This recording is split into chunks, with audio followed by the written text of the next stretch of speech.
몰랐어. 뿅뿅뿅. 좀 더 공부하셔야 되겠습니다. 아니라고 그렇게 주식을 하셨다. 안에서 사랑받지 못하시는 분들이 그렇죠. 네. 여기 와서라도 사랑받으려고 왔어요. 제가 대학원 시절인가 학교 다닐 때 저희 교수님께서 역사 가르치셨던 교수님이세요. 지난주에 우리 선생님이 그 목사들 설교가 엉터리라고 그러셔가지고 생각이 났어요. 아, 목사들이 개고기를 좋아해서 개 잡아먹고 다 개소리만 하고 있다고.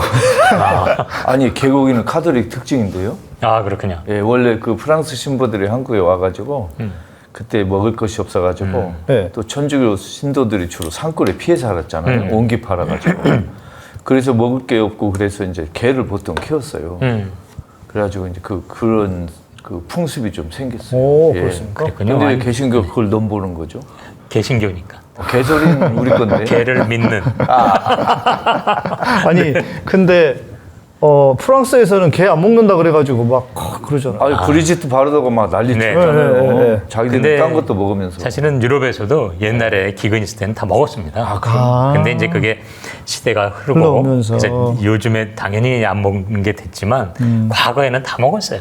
거기도 뭐 먹을 게 없던. 아니 그렇죠. 요즘에 그렇겠네. 당연히 안 먹는다고 우 교수님 그렇게 하시면 좀 네. 섭섭한 시청자도 있을 것 같아요. 예, 섭섭하십시오. 괜찮습니다. 아, 또 우리 그 수의학과 교수님으로서 또 강아지에 대해서는. 네, 아니요, 한번 뭐 수약에서도 뭐 이런 농장 동물 가축이라고 네, 하는 네. 먹는 동물 다 다뤄요. 그래서 뭐 꼭 수약이라고 그래서 그렇군요. 이게 뭐 동물을 어떤 식용 문제에 대해서 완전히 반대고 뭐 비건이다 이런 게 아니고요. 그런데 이제 이 반려동물에 대해서는 당연히 반대 입장이죠. 근데 나이 드신 수의과 교수님 중에는 예전에 보면 개고기를 드시는 분도 있었습니다. 근데 교수님 제가 들은 거로는 그 개에 대해서는 견자가 들어가는 게 있고 구자가 들어가는 게 있는데 네.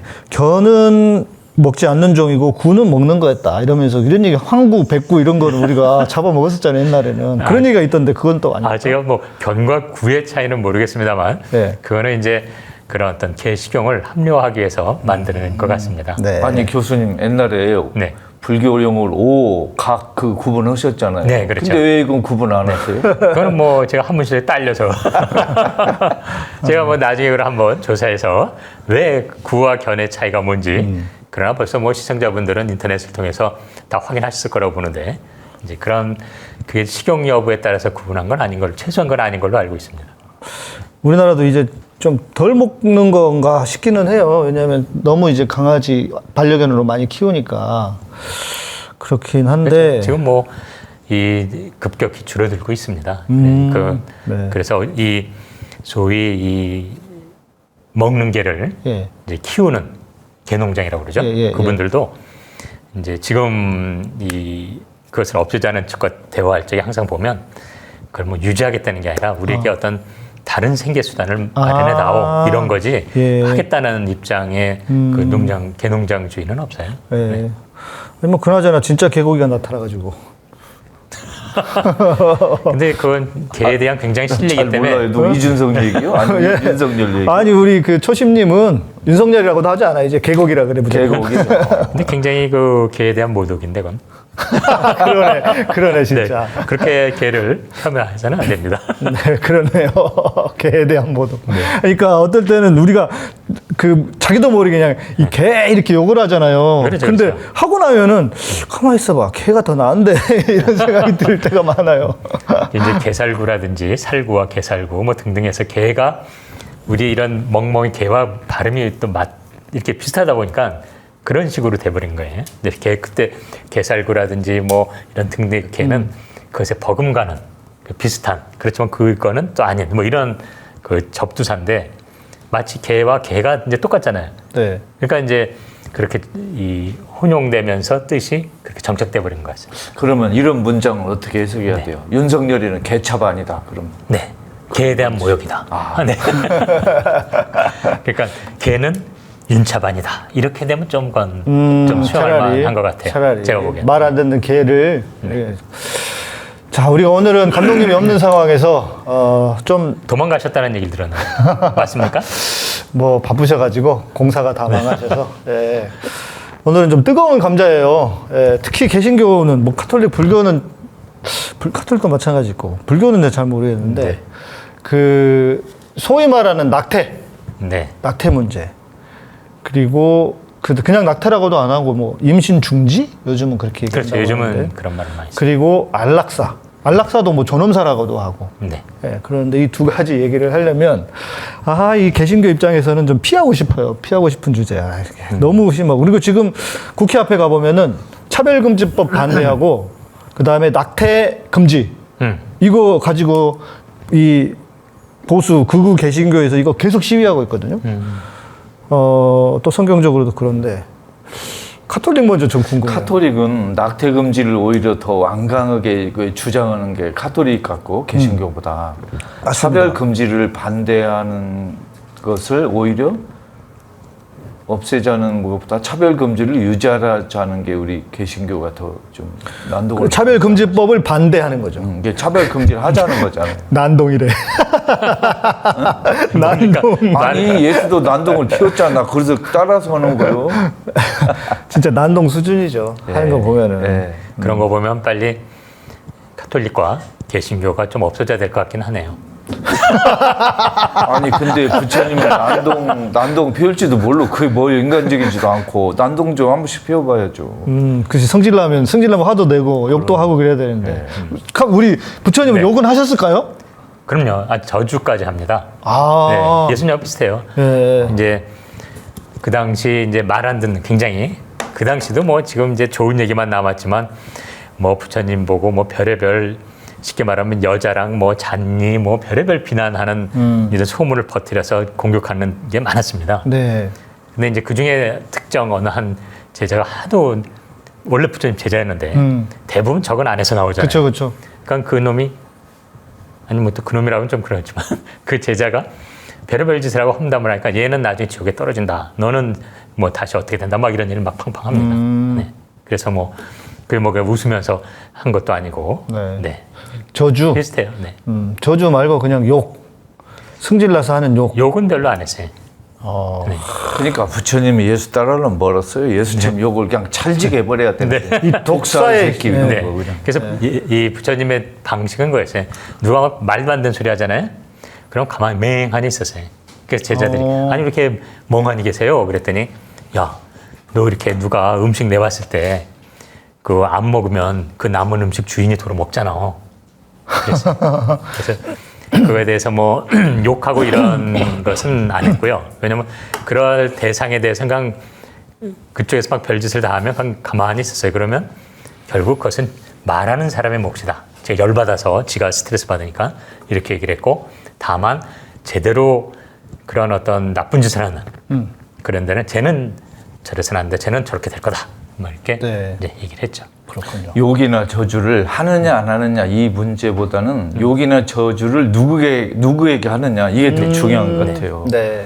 예를 들면 윤석열, 한동훈에게는 욕 저주하는 게 맞고 또 정말 불쌍하고 고통받는 사람에게는 비단처럼 고운 말을 하는 게 맞고 네. 그렇지 않나 싶어요. 그렇죠. 결국 뭐 욕이냐 뭐 분노냐 이게 중요한 게 아니라 그런 것의 어떤 그 대상이라 그럴까 목적이랄까 이것과 함께 받아 마땅할 인간들이 있잖아요. 그렇죠. 이제 사회적 측면에서 그 분노나 욕을 말한다면 개인 층에서는 그 욕이나 이 분노를 표출해도 담담하게 정말 절실하고 간절하게 정말 욕하고 저건 저래야 된다 얘기하지만 마음은 평안할 수 있는. 네. 네.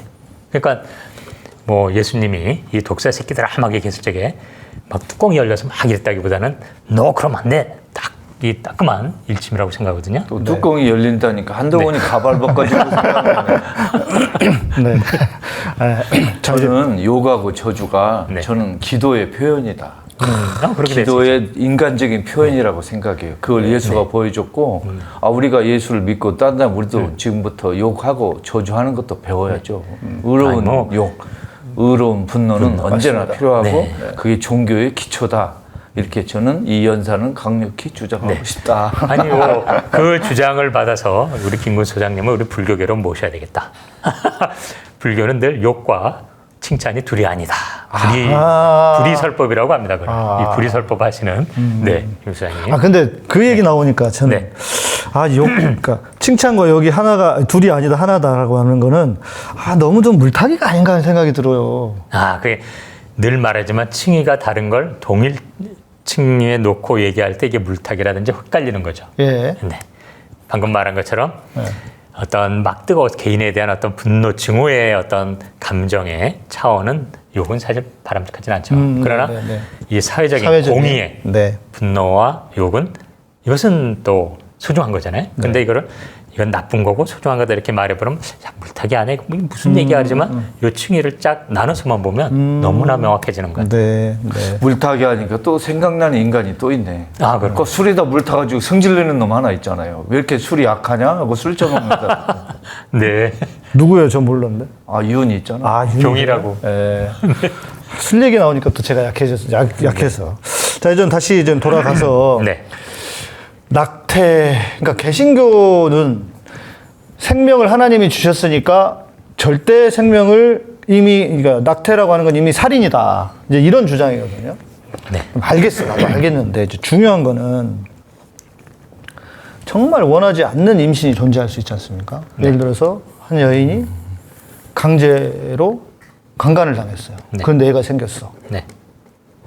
이거 어떻게 해야 되느냐. 그리고 이제 그래서 이제 이런 주장도 합니다.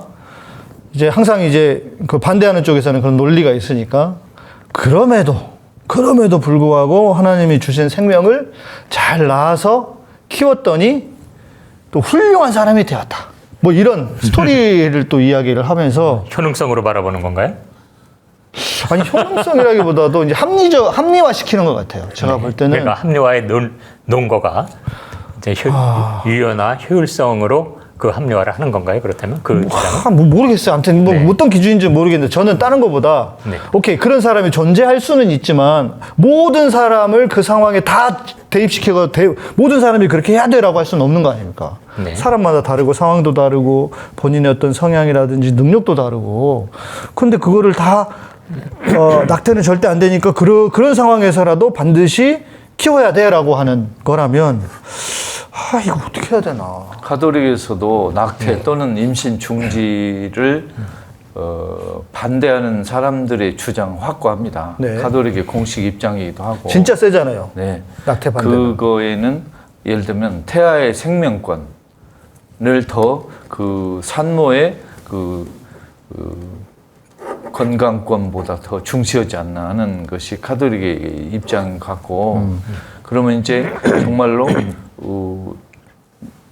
피임도 금지하는 가톨릭 입장에서 볼 때 임신 중지를 반대하는 건 너무나 당연한 아니 가톨릭은 피임도 금지예요? 예. 그럼 어떻게? 다나? 그러니까 이제 독일 주교회에서는 그 피임 금지하는 거에 대해서 어떤 문서를 발표했냐면 아니 가톨릭 엄청 보수적이네. 나 지금까지 너무 좋다고 그 문제에 관해서는 네. 무지막지할 정도로 반대입니다. 일단 그 태아의 생명을 보호하자는 그 논리 앞에서는 정치적인 진보 보수를 가릴 것도 없고 생명을 존중해야 한다는 데는 공통이다 이런 의견으로 합치된 상태이기 때문에 사실 가톨릭 윤리학자들은 상당히 어려운 지경이 있습니다. 워낙 분위기가 그렇고 또 논리를 임신 중지를 찬성하는 논리를 개발하기가 정말 신학적으로 쉽지 않기 때문에 그렇죠. 상당히 곤란한 지경입니다. 그러니까 예를 들면 이제 주로 내세우는 것이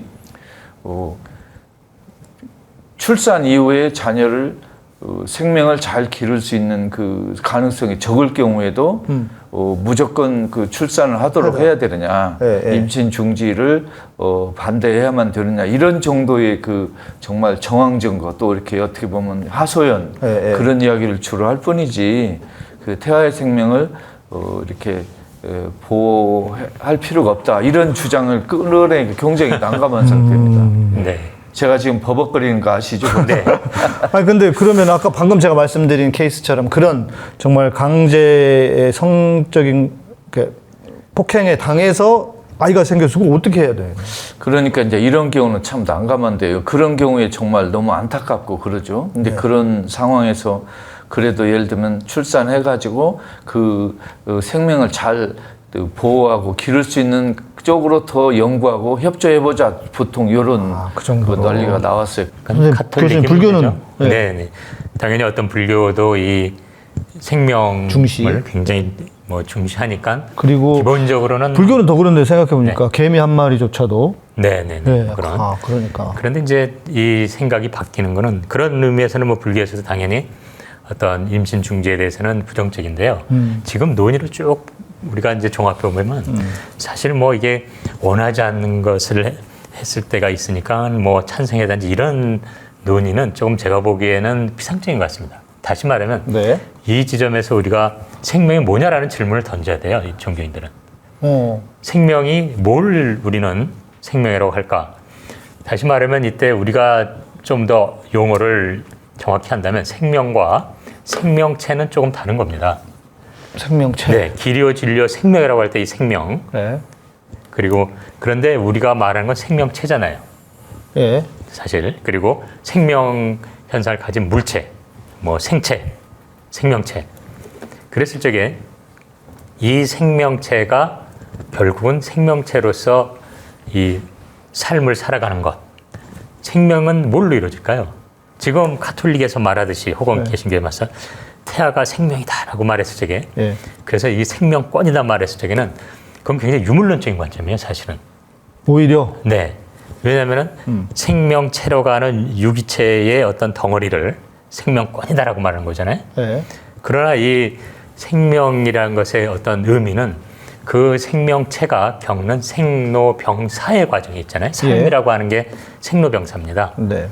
그래서 그런 의미에서는 이 생명이 아닌 생명체가 겪는 삶이라고 하는 것은 생로병사의 과정이기 때문에 죽음도 포함해서 이것은 이제 안락사 논의하고도 이어지는데요. 예.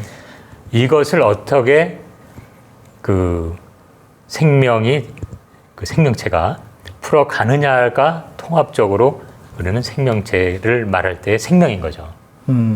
그런데 그런 의미에서는 단순히 뱃속에 있는 유기체 물질 덩어리인 이거 태아를 무조건 이게 절대시해야 되느냐 아니면 아까도 문 소장이 잠깐 말씀해 주신 것처럼 그 아이가 태어나서 그 어머니와의 어떤 가정 밀접한 관계가 있고 그 자라는 환경이 있고 걔가 생로병사의 삶을 살아가는 것이 이 생명체를 하나의 진정한 생명으로 만들어주는 거라는 관점이 있다면 저는 당연히 그런 의미에서 임신 중지나 이것은 매우 조심스럽게 신중해야 되지만 저는 찬성하는 입장이거든요. 오, 그렇습니까? 그렇기 때문에 오히려 이 종교, 뭐 불교 포함해서 불교의 교수님 생각 말고 불교가 불교가 주장하고 가르치는 거는 뭡니까? 네, 그것은 이 수정 때부터 생명체기 때문에 그것은 존중해야 된다는 입장입니다.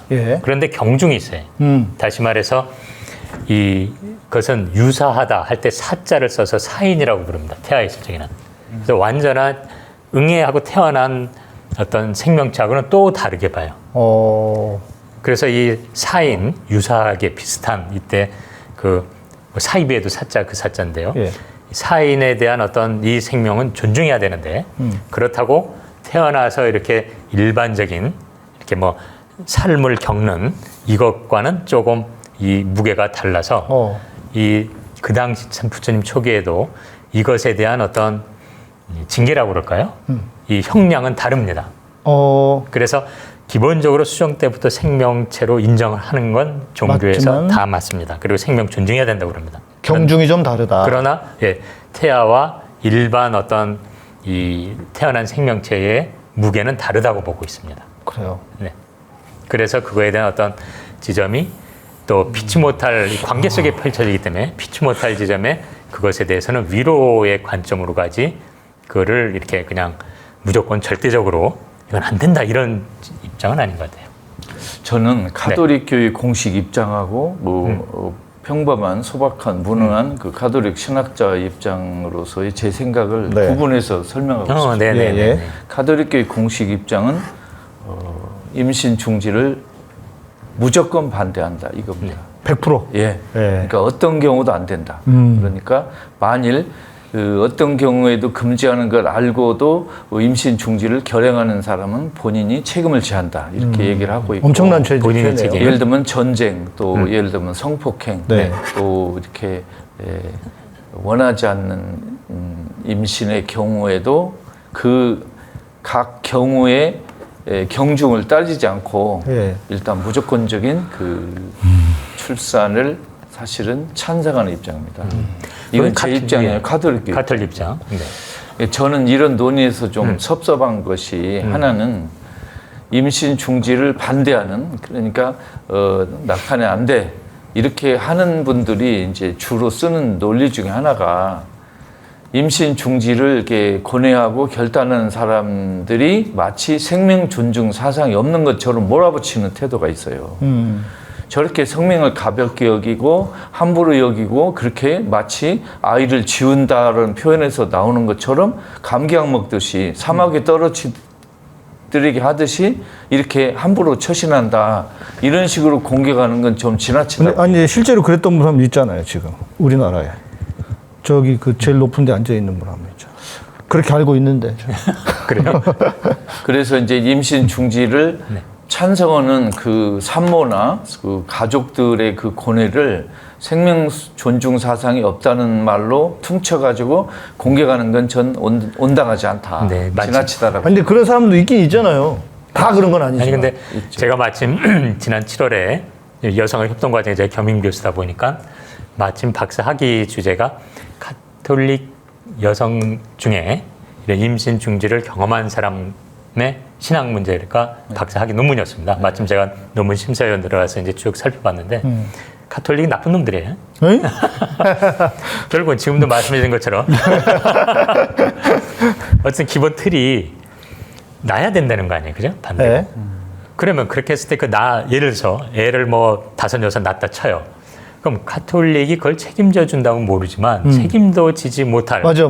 저도 그 얘기 하려고 내가 메모해 놨어. 아, 그렇군요. 이 무책임한 이 발언을 그냥 종교적인 원리라고 해서 막 찍찍 해대고. 네. 그리고 그러다 보니까 이 가톨릭 신도분들 중에 당연히 현실적으로 이제 임신 중지를 경험하신 분들이 있거든요. 그렇죠. 그랬을 적에 그분들이 갖는 어떤 죄책감과 맞아요. 수치심과 이것을 자기가 속한 가톨릭 집단 내에서 풀어가 너무 어려운 거예요. 네. 그래서 이제 최소한 이제 국내 사례만 그 논문에서 나타난 걸 보면 그래도 그러한 어떤 신도들을 이 따로 와서 이제 그런 치유하는 곳이 있습니다. 그렇게 공개적으로 하는 건 아니지만. 네. 근데 그런 데서도 보면은 결국은 그 기조를 바꾸는 게 아니라 그냥 너가 잘못했다.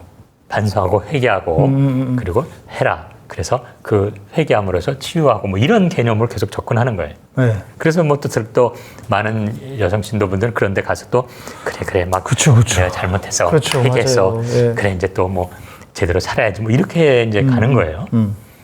저는 이게 이 종교의 일종의 폭력이라고 생각합니다. 그런 권해 어린 마음을 사실은 임신 중지를 반대하는 사람도 제 생각에는 눈치를 못 채는 건 아니라고 생각해요. 그런데 예를 들면 일단 당신들이 이렇게 자유의지로 임신을 했기 때문에 하여튼 그래도 생명을 존중해야 되니까 자유의지만이 아닐 수도 있잖아요, 선생님. 그게 이제 뭐 전쟁이나 성폭행 같은 경우에 하여튼 임신되는 경과나 원인이 무엇이든지 간에 산모의 생명이 위험한 경우를 제외하고는 무조건 낳아라. 네. 그 다음에 우리 가톨릭 교회가 여러 방법을 통해서 조금은 도와줄 준비는 돼 있으나 책임은 네가 알아서 해라. 대개 이 정도가 사실 나오는 걸로 봐요. 그런데 또 이 논의에서 어려운 게 뭐냐면 신부 수녀들은 아이를 안 낳았잖아요. 그러네요. 임신도 안 해봤고 뭐 혹시 그래요? 몰래 한 사람 있을까요? 그래요? 그래요? 아, 왜 그러세요? 수녀 지하를 좀 파보면 논리적으로야 뭐 모든 가능성이 있을 수 있으니까 네, 네. 그래서 그런지 몰라도 신부 수녀들은 임신 중지를 정말 자기 문제로 파트너의 문제로 실제로 고뇌하고 하는 사람들이 고민을 잘 모르는 것 같아요. 맞아요. 예. 그런 것은 좀 속상해요.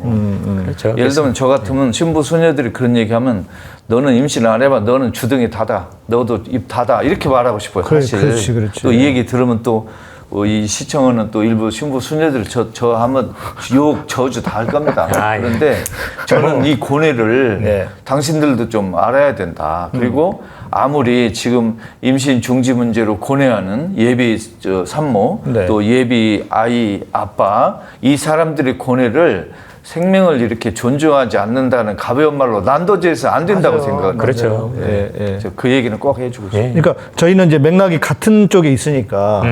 그러니까 개신교에서도 낙태를 무조건 반대하는 사람들은 그런 논리예요. 다 비슷해요. 근데 저는 이걸 물어보고 싶어요.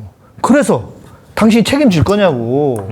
당신이 낳으면 그러면 낳았어. 그러면 낳으라고 한 사람이 어떻게든 책임을 져주지도 않을 거면서 왜 그걸 무조건 낳으라고만 하는지. 그럼 무슨 오지랖이고 무슨 폭력이에요. 그건 진짜. 그래서 저는 그런 어떤 책임의 문제와 더불어서 정말 생명은 삶으로 이루어지는 것이지 단순히 유기 물질 덩어리가 그렇게 모든 생명을 대변한다고 생각하지는 않습니다. 그래서 저희는 조금 생명에 대한 근데 이거 정의를 저는 교수님 말씀도 네. 야 그러면은 생명을 너무 상대화시키거나 관념화시키거나 이런 게 아닌가 이런 생각도 들긴 오히려 하거든요. 관념화가 아니라 생생한 현실의 바탕을 둔 거죠. 삶은 현실의 문제지 관념의 문제가 아니잖아요. 무슨 삶의 현실, 삶은 계란이고 무슨 라면이지. 그렇죠. 일단 거기서부터 우리가 가야 돼. 삶은 계란이고, 삶은 옥수수고, 삶은 라면이 있잖아요. 그렇죠. 죄송합니다, 시청자 여러분. 네, 그렇게 푹 삶아야 이 맛이 나는 건데 삶지도 않은 덩어리. 네. 이게 뭐 맛있는 거라고 말하면 안 된다는 거예요. 삶은 삶아야 됩니다. 그런데 뱃속에 있는 그냥 유기적인 어떤 그 덩어리를 그냥 생명이다라고 이렇게 떠받들고 절대시하는 것 자체는 굉장히 유물론적인 오히려. 이 종교. 아니 저는 그런 생각을 한 번도 안 해봐가지고 지금 교수님께서 말씀하시는 게 이게 뭐지? 뭐 이런 생각이 근데 예를 들면 산부인과 의사가 네. 그 예를 들면 임신 뭐 10개월, 16개월 이 뱃속을 예를 들면 사진을 찍으면 네네네. 태아의 모습이 보이고 네네네. 신체 일부가 이렇게 구성되는 그쵸. 과정이 네, 보이잖아요. 네네네.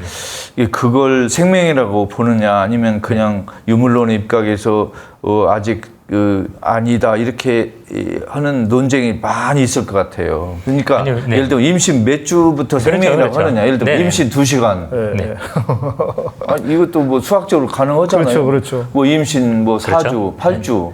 또 이렇게 만일 임신 중지 수술을 했을 때 태아의 네, 무슨 생명이 말씀인지 위험한 충분히 이해합니다. 기간도 있을 수 뭐 있잖아요. 손발도 다 있고 막. 이제 그런 논의도 필요할 것 같아요. 아니 논의가 필요한 게 아니라 이미 되게 많이 돼 돼 있습니다. 있겠죠. 네. 네. 제가 지금 말한 건 큰 틀에서 이런 어떤 그 태아와 일반 태어난 삶의 문제로서 얘기를 드린 거고 이미 그 이야기는 이 배아 조작 때부터 충분히 돼 있습니다. 그래서 몇 주부터냐 혹은 뭐 수정돼서 착상이 될 때부터냐 아니면 착상된 후에 네. 그 이제 쉽게 말하면 특정 착산된 후에 세포가 막 분열하면서 나타나는 어떤 특징이 있어요. 형태 같은 거. 네, 그때부터 봐야 되느냐? 예. 그건 이미 많이 논의되어 있습니다. 그거는 그런 의미에서 그 논의가 없는 게 아니라 그런 것을 나는 여기서부터 보겠다, 여기서 보겠다, 다 해석의 문제예요, 사실은.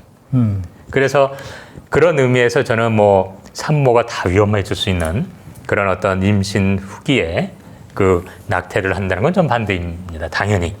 그렇지만은 이제 그 이제 태아를 다시 세분화 들어가는 거죠. 그래서 낙태 어떤 입장, 임신 중지를 어느 시점에 할 때.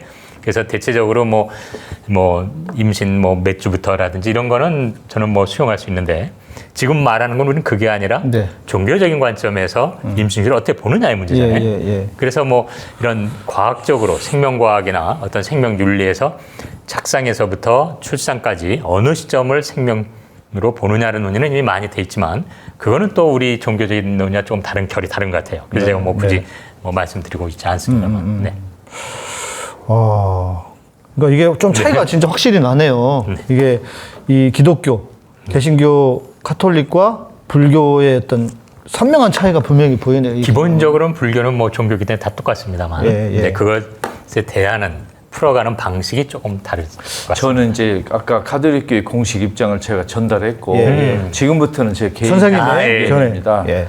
제가 이걸 말하는 건 저로서는 굉장히 고통스러운 일이죠. 어차피 그러나도 욕을 처먹고 아니 있다. 아까 아니 욕하는 거 좋다고 그랬었잖아요. 그러니까 욕도 들으신 거 저는 이제 어떻게 보면 한 비유라고 할까? 비례의 법칙에 따라서 이렇게 말하고 싶은데 가톨릭에서도 살인은 반대하는데 전쟁에서 일어난 살인은 말하자면 살인으로 규정하고 있지 않거든요. 맞아요. 네네. 개신교도 비슷합니다. 예. 이렇게 정말 많은 고뇌와 자책과 여러 가지 그 불면의 밤을 견딘 끝에 정말 하나님 앞에 서 있다는 심정으로 임신 중지를 결단한 사람의 경우에는 네. 비례적으로 이렇게 전쟁의 그 상황에 유추해서 네. 이런 경우는 좀 이렇게 좀 정상 참작을 해야 되지 않겠느냐. 네. 그렇다고 해서 네. 그 당사자가 생명을 존중하지 않는 것도 아니고 또 정말로 자녀를 낳아가지고 갖은 사회적 수모를 겪으면서 키우려는 그 마음도 없지 않은 상태에서 최종적으로 둘 중 하나를 내리는 결단의 경우에는 그 전쟁의 경우에 비추어서 이렇게 이걸 죄다 뭐다 하고 하지 말고 그 경우는 좀 열어놓는 게 어떤가 개인적인 생각을 네. 갖고 네. 있어요. 네. 근데 제가 이걸 카톨릭 교회 세미나 가서 말을 전 당장 그렇지. 분명히 맞죠. 큰일 나지. 그래도 말씀하셔야지. 왜 전부 나보고만 죽으라고 하지? 우리를 별로 불러서. 근데 그런 신빙성이 토론에 없어요. 저는 안 불러요, 아무도. 네. 네. 그렇지. 아니, 근데- 폭탄인 줄 아니까. 네. 아주 좋은 말씀 해주신 거거든요. 왜냐하면 카톨릭도 전쟁이나 이런 거에 대해서 어떤 그걸 뭐 생명 존중이다 뭐 이래서 죽이지 말라 이러지 않는다는 건 전쟁이란 건 사회적인 측면이거든요. 그렇기 때문에 계속 말하지만 사회적 측면에서의 생명을 바라볼 필요가 있다는 겁니다. 아까 삶이라고 하는 건 생로병사라고 하는 삶이란 건 사회적 맥락이거든요. 그렇다면 이 생명도 우리가 전쟁에 이렇게 뭐 전쟁하는 거를 우리가 그렇게까지 뭐 아니라고 말하지 않는 입장이라면 개인이 진짜 몸에 담고 있는 생명체도 걔가 그 개인 엄마 몸 안에서 평생 있는 게 아니라 나와서 사회적인 삶을 살아간다는 측면에서 그 관점에서 얘가 과연 제대로 살아갈 수 있는지 없는지 측면을 고려해야 되죠.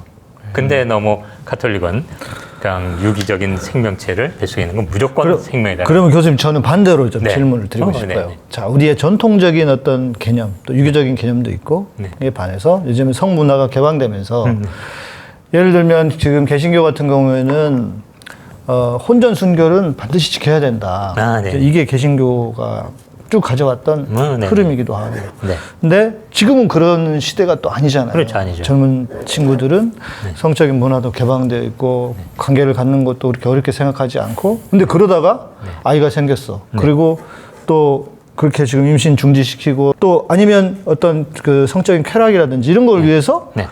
하다가 이걸 낙태를 계속 반복하는 이런 거에 대해서는 어떻게 이해를 해야 됩니까? 네.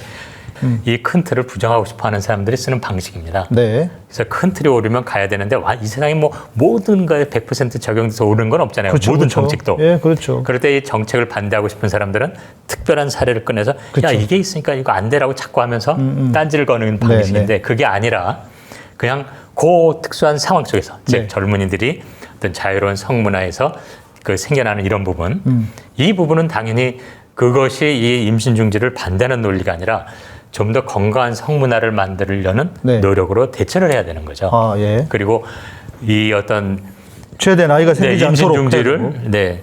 당연히 뭐 그러니까 결혼한 그 케이스가 아니라면 그렇다고 심지어 결혼한 사람도 애 낳을 때만 거시기를 합니까? 그건 아니잖아요.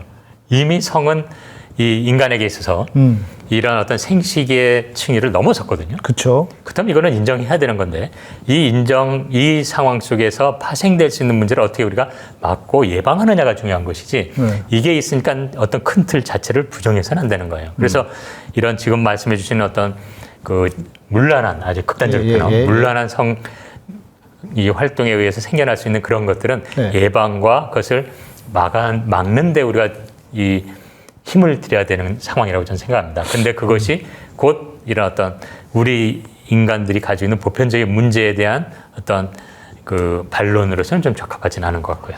아까 우리 목사님께서 혼전 순결이라는 주제를 네, 꺼내셨잖아요. 네, 그럼 네. 저는 혼전 순결이라는 단어가 틀렸다고 생각해요. 그러니까 순결이란 말을 쓰면 성 체험이 있는 사람은 들어온 사람이고 아직 성 체험을 경험하지 못한 사람은 순결한 깨끗한 분이라 하는데 이거 윤리적으로도 틀렸고 예수가 봐도 웃을 일이에요. 왜냐하면 예수는 이거에 대해서 한마디 해본 일이 없어요. 네. 이건 일단 틀렸다. 이게 많이 어느 개신교나 뭐 어느 종교에서 아니 요즘은 모르겠는데 그거 많이 하거든요. 그 순결 서약서 막 이런 거 해요. 학생들. 그 서약은 그 교회나 그 어느 종교 단체의 내부 이렇게 운동 원리, 작동 원리와 연관이 있을지는 몰라도 네. 나자렛 예수하고는 아무 관계없는 일이다. 그걸 말하고 싶은 거예요. 예수 이름 빌지 마라. 그리고 거기 하나 더 추가한다면 혼전순결한 말의 넌센스는 혼전이란 말도 있습니다. 그건 이미 결혼제도라는 것을 반드시 어떤 필수적인 어떤 그 형태로 규정하는 거거든요. 네. 이미 가족주의라든지 이런 것들이 해체되는 이 시대에 있어서 정말 이건 낡은 이 관념이 게재된 용어죠. 그리고 옛날에는 사랑, 결혼 이것이 어떻게 보면 한 묶음으로 돌아갔지만 지금은 분열되어 있는 상태가 되는 시대도 왔어요. 그죠? 네. 분열이라면 이제 좀 나뉘어져 있는. 나눠져 있는. 그죠? 분리된. 하여튼 분리. 근데 이제 하여튼 요 이른바 혼전 순결이라는 문제는 사실은 종교와 뭐에서 상의할 필요도 없는 주제도 아니다. 이건 예수도 부처도 해본 일이 없는 그렇죠. 이야기니까 없는 걸로 하고. 그러니까 우리가 워낙 근데 유교적인 현실에서 네, 있는 거라서. 우리가 유교적인 사회다 보니까. 그러면 유교에 가서 논의하라 그래. 그러면 그렇죠. 되지. 근데 한국 교회가 거기서 따왔어. 불교 영향도 그렇죠. 받고 유교 영향도 받았으니까. 그래서 이제 그런 일이 계속 많거든요. 그래서 저는 이제 혼전수결한 건 신도들을 통제하고 네. 이제 이 거기서부터 이득을 취하기 위한 방식이죠. 아니 저는 지금 교수님 또 우리 그 소장님 말씀해 주시는 걸 이렇게 듣고 있으면 네. 내가 어느 세상을 살았었지? 라는 생각이 들 정도로 개신교는요 엄청나게 성적인 부분에 보수적이었고 혼전 순결을 지키는 것이 신앙이라고 생각했고 아, 네. 네, 그것이 좋은 신앙이라고 생각했고 잠깐. 그럼 성행위가 나쁜 겁니까? 아니 그러니까 순결 이 말의 이 황당함. 그러니까 이제 그렇게 저는 자랐단 말이에요. 네. 그러니까 마치 결혼 전에 그런 관계를 가지면 이거 엄청난 죄를 짓고 내 몸을 버리는 것이고 막 이렇게 심지어 전 남자인데도 그랬단 말이에요. 네. 네. 그래서 지금도 이제 후회하고 있잖아요. 우리가 애가 없는 이유가 네.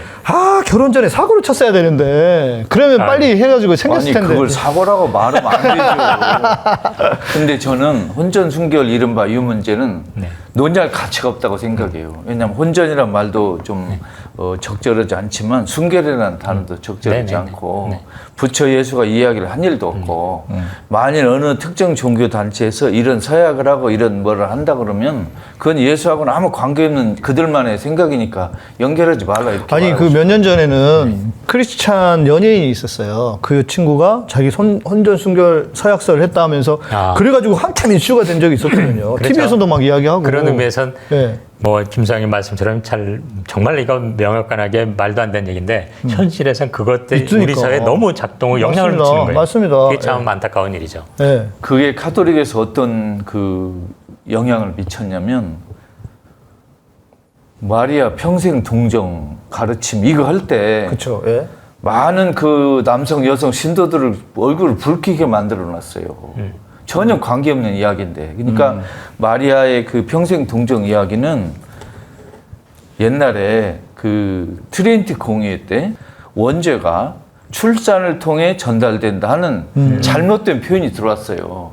그 시대 의학 상식으로는 죄가 이렇게 선대에서 후대로 전달되는 방식을 출산으로 표현하는 게 가장 설득력이 있었어요. 그래서 마치 원죄는 출산에 의해서 전파된다. 이런 그 트리니티 공의 규절 때문에 지금도 그게 유지되나요?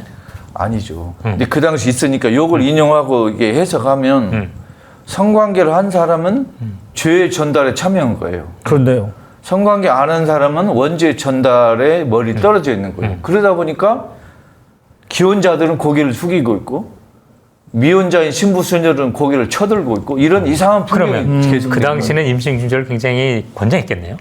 아, 그렇진 않죠. 원죄를 카톨릭이니까. 끊는 건데. 아니, 원죄를 끊는 거잖아. 어, 원죄를 전달하는 거래. 이게 그렇게 하면 네. 논리적으로 그렇게 한다면 원죄는 전달하지 않았으나 생명은 주겠다 이렇게 또 혼나겠죠. 네. 그렇게. 그럼 어떡하라는 거고? 그래서 이제 결국 혼전 순결 자가당착적인. 문제는 이 정도로 정리해도 그럼 충분한 거꾸로 거고. 예. 임신 중지 하지 말아라는 건 예수님이 말씀하신 적 있나요? 없어요. 그러면 이것도 마찬가지네. 그러니까 이 네. 문제는 이제 그래도 예수가 말하지 않았다 하더라도 사람의 생명에 관한 거니까 이게 모른 채 할 수 없고 논의 안 할 수는 없는 거잖아요. 글쎄 논의하지만 그거를 그렇게 죄악시하는 것은 또 성경적이지도 않네요. 그러니까 이건 성경에 빗대서 뭐 예를 들면 네. 뭐 살인하지 말라, 생명을 존중하라는 커다란 원칙에 따라서 이렇게 생각할 때는 이렇게 연결할 수 있지만 네. 그 예수가 직접 한 말이라고 이렇게 윽박지를 쓴 당연히 없겠죠. 근데 바울은 또 저는 얘기했는데 바울은 뭐라 그랬대요? 바울은 몸 안에서 죄 짓는 거라고 그랬잖아요. 근데 그때 임신 중지는? 아니 그 네. 부적절한 성관계가 바울이 그렇게 얘기했거든요. 그러니까 그 당시에 이 계속 말하지만 윤리관 그 이 시대와 문화를 떠나서 이 늘 말하지만 변하지 않는 종교적 가르침과 네. 구체적인 삶의 현장에서 네. 나타나는 윤리의 문제로서 이것은 시대에 따라 변하는 지점이 있는데 그 2000년 전의 윤리적인 틀을 그 기본적인 가치를 발현했던 그 당시의 윤리적 틀을 지금 시대가 변한 이 기본적 가르침을 어떻게 표현하느냐가 중요하지 이 틀을 2000년 전의 틀을 그대로 가져와서 이거 지금도 해라라는 건 전 좀 무서운 거예요. 적어도 보수적인 개신교에서는 그 말씀하신 우 교수님께서 말씀하신 그 시대의 문화를 여전히 이것이 진리처럼 가져와서 그것이 순교를 강조하는 그 구절로 삼은 건 사실이에요. 그게 현실이고. 그럼 이제 알았네. 양 목사님이 아까 어느 시대에 살았는지 모르시겠다고 그러잖아요. 2000년 전에 사셨네. 아니에요.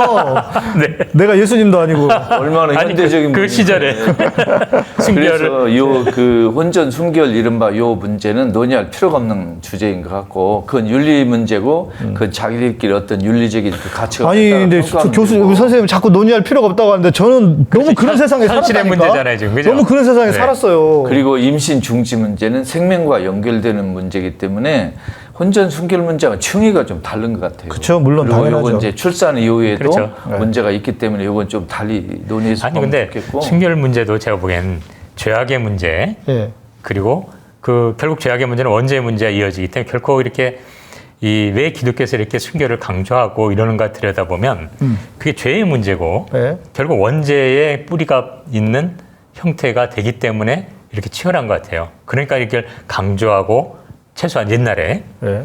그래서 이게 지금까지 오게 된 게 아닌가. 왜 이 개신교가 뭐 순결, 뭐 혼전 순결 이렇게 강조하나.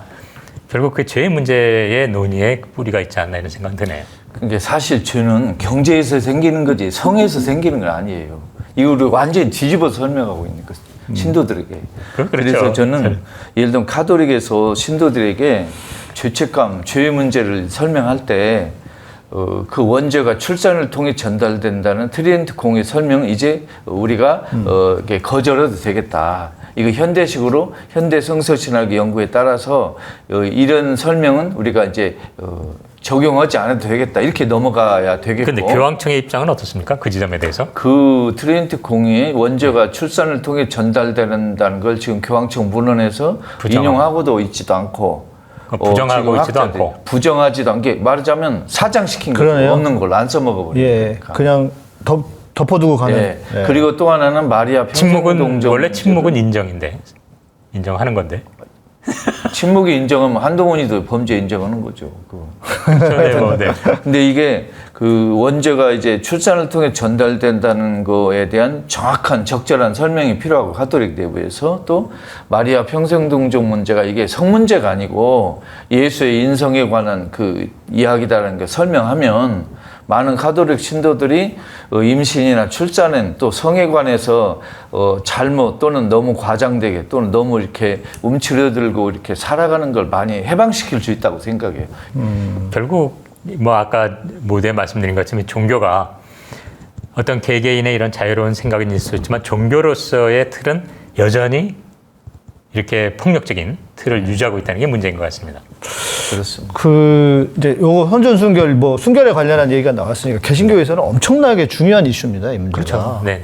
뭐 저는 지금 딴 세상 살다 온 것 같긴 한데 말씀 2000년 전에 살다 오셨다니까. 제가 그런 교육을 받고 자랐어요. 이 부분에 그러니까 2000년 전의 대해서는 사회윤리를. 진짜 성적인 부분에 대해서는 보수적으로 이렇게 교육을 받고 자랐기 때문에 반드시 그래야 된다고 생각을 했고, 근데 지금은 이게 많이 변화가 됐어요. 교회 안에서도. 왜냐면 현실이 그렇지 않으니까. 현실은 뭐 교회 청년부 이런 데는 거의 동물의 왕국이거든요. 막. 아, 그렇군요. 예. 현실은 그렇잖아요, 원래. 그 뭔 말이 동물의 왕국이라니. 예? 동물의 왕국이. 제가 한국말을 못해가지고 뭔 말인지 못 알아듣고 있어요. 동물의 왕국이 이거잖아요. 막 아무하거나 막 이런 거 있잖아요. 그러니까 아니요, 저는 걔네들도 굉장히 가리입니다. 그런가? 그럼 또 오해하지 마세요. 임신 중지 문제하고 이렇게 관계없이 성 문제, 혼전, 순결 이런 것만 이렇게 제한시켜 말한다면 성은 죄하고 아무 관계 없어요. 우 교수님 어떻게 생각하세요? 아, 뭐 동감하죠. 그럼 바람 피면 안 되잖아요. 아니, 아니에요? 성과 그 바람을 윤리의 문제가 피기도 좀 하고 다른 막기도 거예요. 하고 불기도 하는 거 아닙니까? 이거 문학적인 표현입니다. 네. 아, 이 두 분 위험한데? 제가 뭘. 아니, 아니 사랑을 하는 게 죄요, 안 하는 게 죄요. 안 하는 게 죄잖아요. 사랑을 건너가서 딴 데서 하는 것도 이상한 거지. 예, 그건 다른 문제 같아요. 근데 하여튼 요 임신 중지 문제는 조금 더 논의 있으면 좋겠어요. 워낙 이게 심각한 맞습니다. 문제예요. 예, 보통 문제가 아니고. 그래서 아니 저는 그래서 여기를 이제 제 생각을 이야기를 하면 저 이제 목사로서 워낙 개신교에 그런 문제들이 많고 교회는 너무 보수적으로 가르쳤으니까. 근데 저는 이제는 그 조금은 좀 더 열린 태도로 생각을 해야 되지 않느냐, 개신교 교회에도. 그러나 목사인 저는 뭐 어쩔 수 없잖아요. 그렇다고 내가 뭐 저희 아내 말고 다른 사람을 어떻게 할 방법도 없고 해서도 안 되고, 저는 그렇게 생각해요. 나에게는 그렇게 적용하지만 성도들에게는 이것을, 물론 이제 결혼한 관계에서는 그 부분은 저는 되게 보수적으로 보지만, 예를 들면 아까 말씀드린 뭐 혼전성 관계, 손순결이라든지 이런 부분은 지킬 수 있으면 지키되, 그걸 너무 지나치게 막 이렇게 하면 안 되겠다는 생각은 가지고는 있어요, 저는. 네. 이제 그걸 좀 제가 말씀을 드리고 싶은 거였는데, 우리가 이제 낙태 임신 중지 얘기가 여기까지, 혼전 순결 얘기까지 왔거든요. 저는 뭐 어쨌든 그 원래 얘기대로 예. 임신 중지권은 결국 산모의 주체적인 결정, 판단, 그게 핵심이다. 존중해줘야 된다고 봅니다. 그게 그리고 핵심이다. 그 바탕에는 네. 결국 태어날 아이가 살아가는 삶의 문제에 대한 어떤 종합적인 이 관점에서 결정해야지, 결국 최소한 그러나 임신한 상태에서는 그것을 할 수 있는 것은 산모다. 그리고 네. 저는 그렇게 생각하고 있습니다. 저는 이제 아까 가톨릭교회 공식 입장을 전달했고, 네. 네. 저는 임신 중지를 반대하는 사람들에게 하고 싶은 말이 있고, 네. 임신 중지에 그 하느냐 마느냐 결단에 있는 현재 당사자들에게 부탁하고 싶은 말이 있어요. 예. 임신 중지를 반대하는 분들은 임신 중지를 해야 되느냐로 고뇌하는 사람들에게 생명 존중 사상이 없다고 몰아붙이는 짓을 그만둬야 돼요. 그분들도 생명 존중 사상이 있기 때문에 지금 고뇌하고 있는 거예요. 그렇죠. 그렇잖아요. 누구보다. 예, 자, 그리고- 본인이 당사자인데. 그리고 중지를 반대하는 사람들은 만일 어떤 그 산모가 고뇌 끝에 아이를 출산했을 경우에 임신 중지를 반대하는 사람들이 취할 태도를 미리 확 알려줘야 돼요. 예를 들어 성당을 팔아서 아이를 키워준다거나, 뭐 예를 들어 성지를 팔아서 이쪽으로 도움을 준다거나, 그런 입장을 먼저 밝히지 않으면 임신 중지를 반대하는 그분들의 그 순수하고 좋고 아름다운 뜻 자체가 의심받을 거라는 말을 하고 싶어요. 그럼 또 뭐- 하나는 그 임신 중지 고뇌 앞에 서 있는 그 젊은 또는 귀여운 그 관계자들에게 정말 경제적으로 또 인간적으로 사회적으로 많은 어려움이 그 기다리는 건 누구나 알고 있는데, 이 고통을 정말 하나님 앞에서 충분히 고뇌하라. 그러니까 결단은 본인이 내리지만 마치 뭐 감기약 먹듯이 뭐 사막에 떨어지듯이 이렇게 임신 중지를 그렇게 처리해서는 좀 곤란하지 않느냐. 이렇게 간곡 교수하고, 그러나 어떤 경우에라도 저는 그분들을 위해 기도하겠다, 그런 말을 하고 싶어요. 어쨌든 그러면은 뭐 말씀은 굉장히 복잡하지만 간단히 말하면 김구 소장님도 어느 쪽에 하면 임신 중지에 찬성하는 입장이다, 이런 건가요?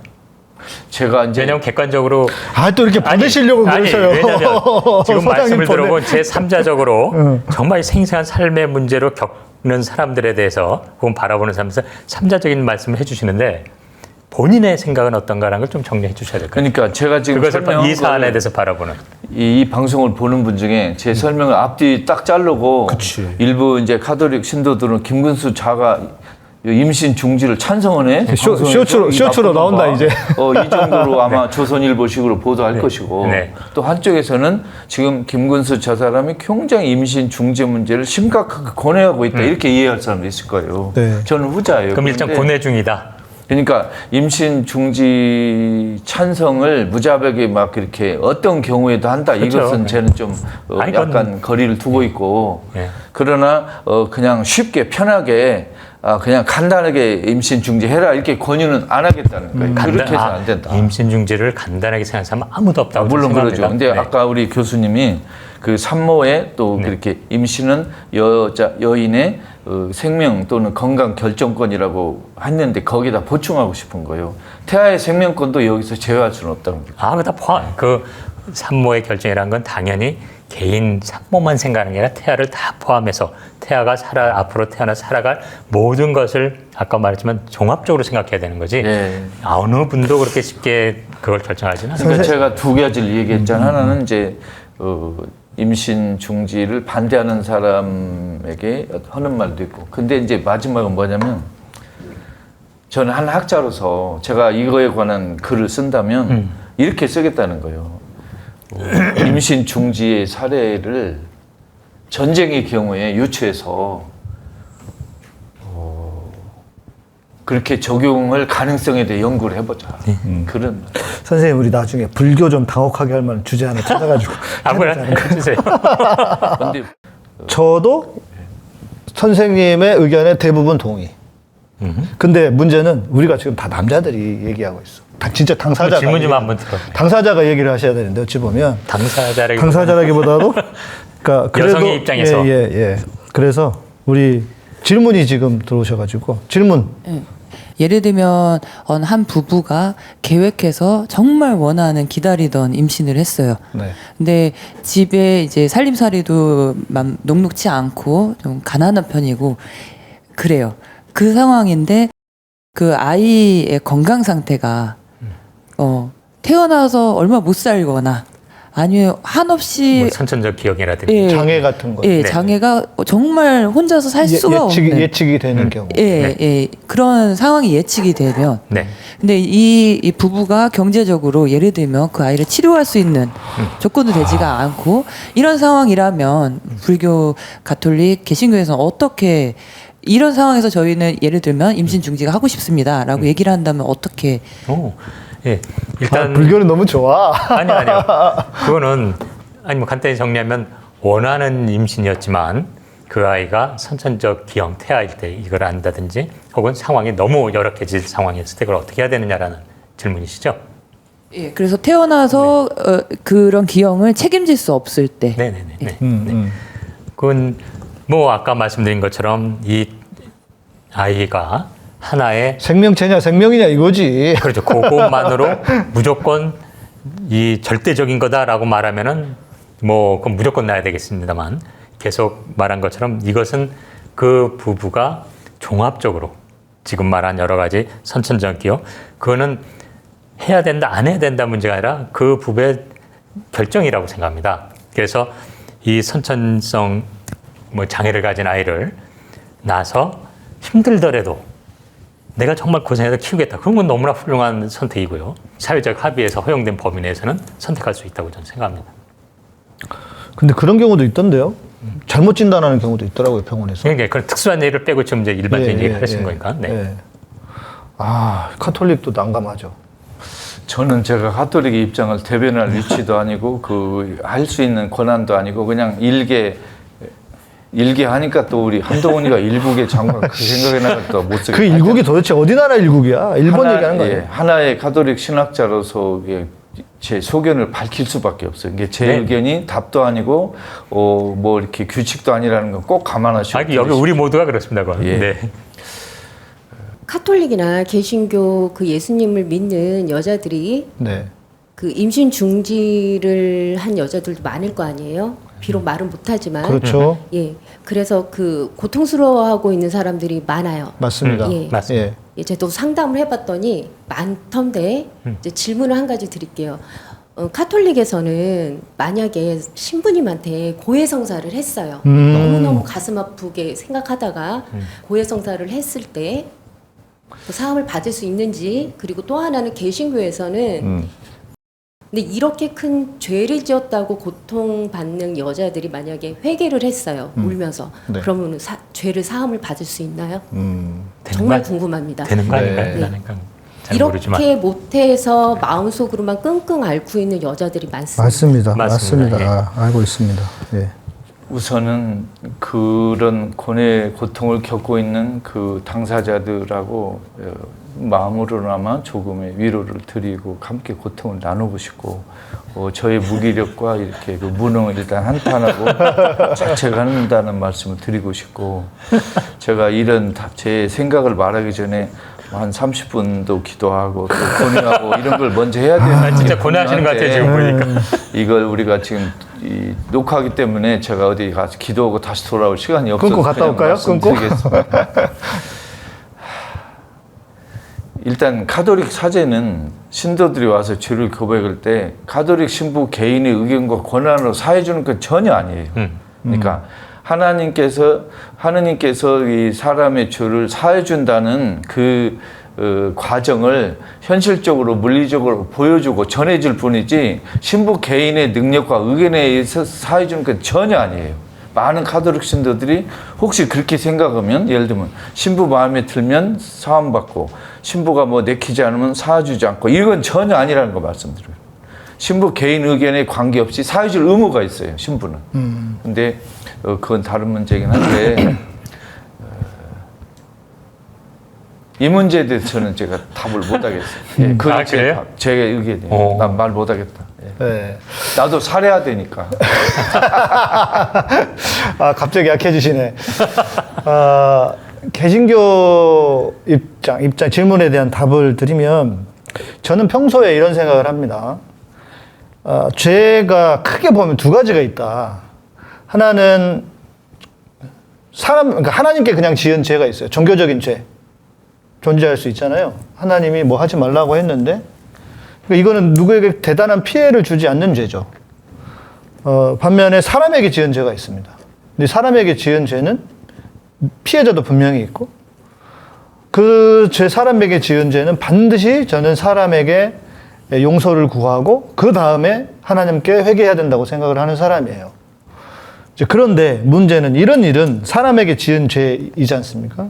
근데 그럼에도 이거는 어떻게 그 사람에게 뭔가를 갚거나 되돌리거나 할 수 있는 일이 아닙니다. 이 부분은 저는 어쩔 수 없이 하나님께 지은 죄의 수준한 회개로 갈 수밖에 없지 않을까. 곧 예를 들어서 이런 것, 그러니까 많은 분들이 지난주 그 라이브 방송 때 그 밀양 이야기 하시면서 자기는 이게 이해가 안 된다. 왜 살인자가 하나님한테 용서받았다고 땡이냐고. 저도 똑같은 의문이에요. 그러니까 그것 때문에 제가 여러 이제 구분을 해서 말씀을 드리는 건데, 그 경우는 자기가 그 어머니에게, 그 주인공 엄마에게 무조건 무릎 꿇고 빌어야죠. 그런데 그거 없이 그냥 하나님께 나 용서받았다 해서 문제된 거잖아요. 그게 종교가 그런 게 아니라는 것이고. 그러니까 이런 케이스, 되돌릴 수 없는 일인 경우에는 하나님이, 저는 우리 소장님 말씀해 주신 것처럼 이런 죄를 하나님이 용서를 해주시지 않으면 하나님일까 과연? 쫀쫀이지. 네.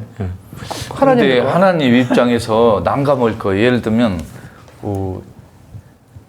이승만이가 국민보도혁명 사건으로 수많은 사람을 죽이도록 지시를 했잖아요.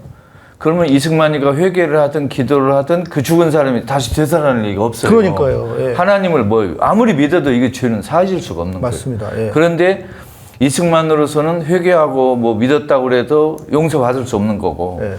그러면 죽은 사람들을 최대한의 살리고, 행위는 해야 된다고 봐요. 예. 자기가 할 수 있는 최대한 최대한의 해야 행위. 되는데 회개한다고 해도 죽은 사람이 살아났잖아요. 그러면 죽은 사람을 다시 살릴 수 있는 건 하나님밖에 못 하잖아요. 네. 그러니까 결국 용서도 하나님이 도와주셔야 가능하다는 뜻이에요.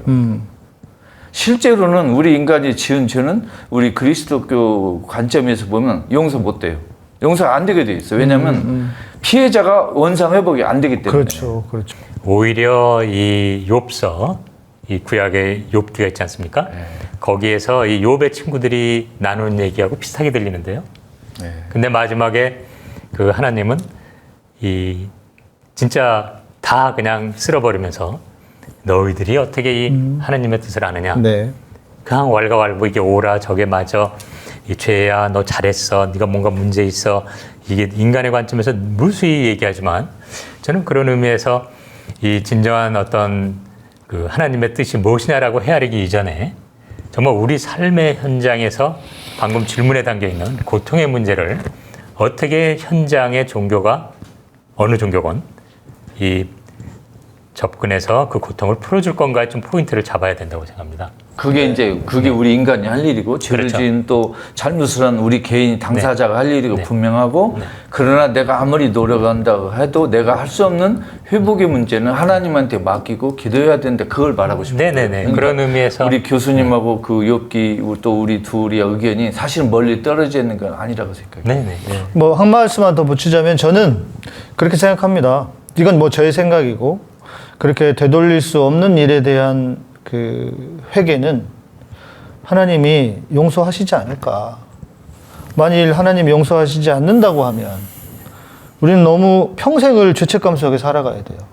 생명을 죽인 것에 대한 죄책감.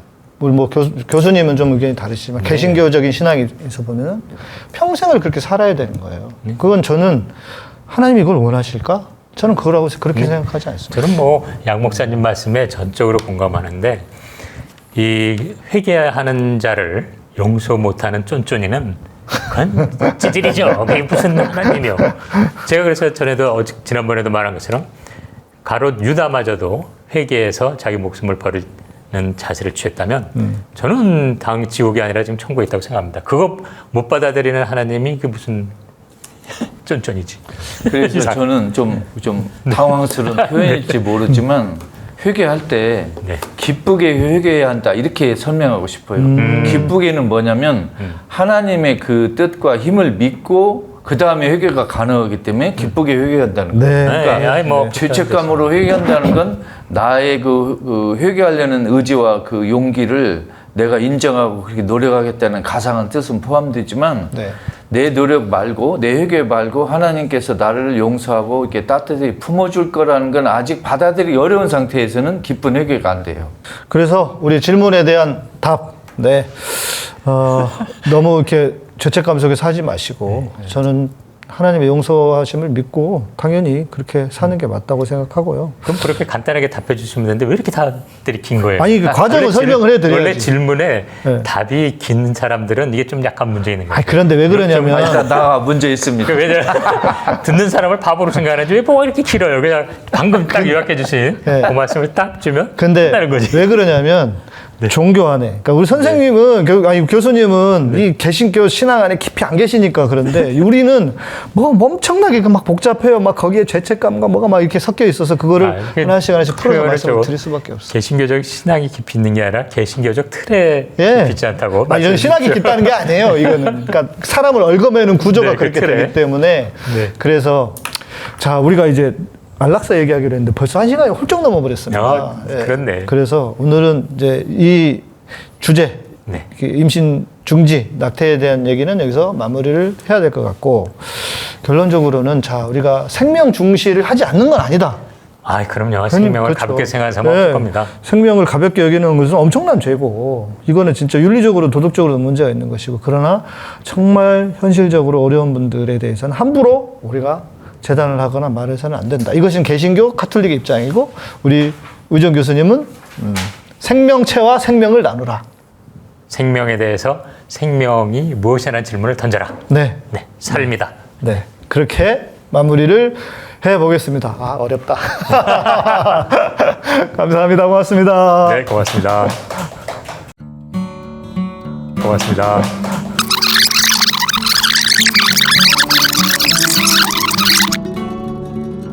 지금 최 감독님이 같이 안 있으실 예정에 대해서 어떻게 생각하세요? 좋죠. 이래서 없어도 된다고 생각합니다. 네, 없어도 네, 있으면 좋지만 없어도 상관없다고 생각합니다.